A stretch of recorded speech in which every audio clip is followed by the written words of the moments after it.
महाकुंभ केवल भारतवर्ष के लिए नहीं, इस वर्ष से 144 वर्ष आने वाला महाकुंभ है। इसमें विश्व का नैरेटिव तय होगा कि विश्व की मानवता किस ओर जाएगी।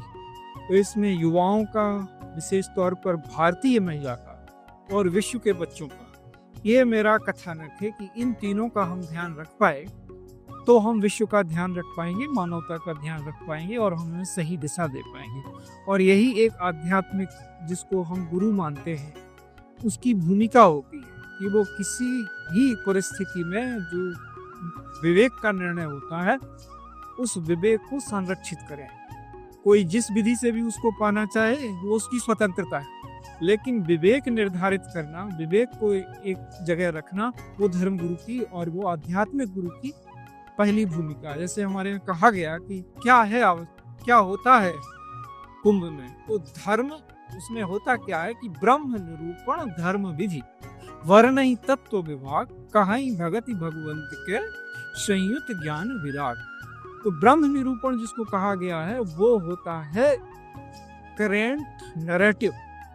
तो उस नैरेटिव का हम यहाँ पे विवेचन करते हैं कि आज की मानव की मूल कहानी क्या है। पहले जब छोटे छोटे देश थे तो सबकी अपनी अपनी कहानी होती थी, हर रीजन की अपनी कहानी, मजहब की अपनी कहानी, पंथ की अपनी कहानी।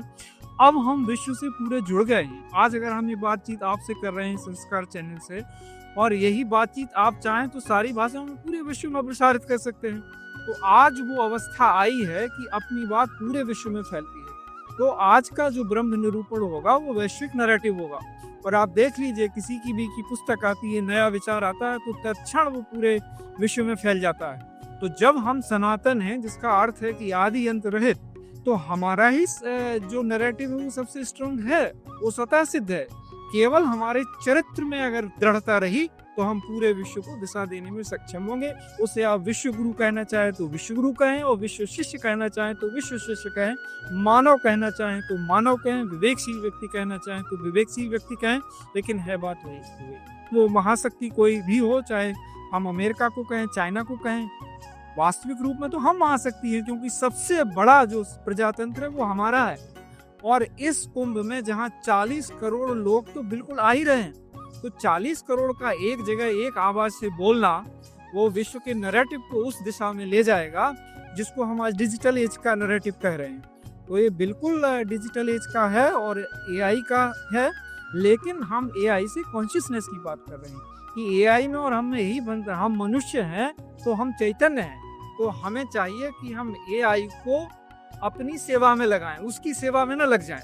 तो अगर हम अध्यात्म में नहीं आएंगे तो होगा ये कि जैसे आजकल होता है ना कि आप कुछ भी उसमें डालो, किसी गूगल में, चैट जीपीटी में, तो वही चीजें फेंकने लगता है आपको एआई जो आपने खोज की हो, तो आपका विवेक कुंद हो जाता है। तो हमें अगर अपने बच्चों को उससे बचाना है तो उन्हें अध्यात्म की ओर आना ही चाहिए, ताकि वो उसके गुलाम ना बने, बल्कि उससे गुलामी करवाएं या सेवा करवाएं, वो बुद्धिमानी होगी। तो ये विवेक हमें आध्यात्मिक गुरुओं से ही प्राप्त होगा। और ऐसे कॉन्ग्रीगेशन में आके वह अपनी बात कहें, आध्यात्मिक गुरुओं की बात सुने, जीवन में अप्लाई करें, फिर देखें कि रिजल्ट निकलता है कि नहीं। अवश्य रिजल्ट निकलेगा। सहज स्मृति योग और दर्पण आश्रम यही बोलने के लिए यहाँ आया है।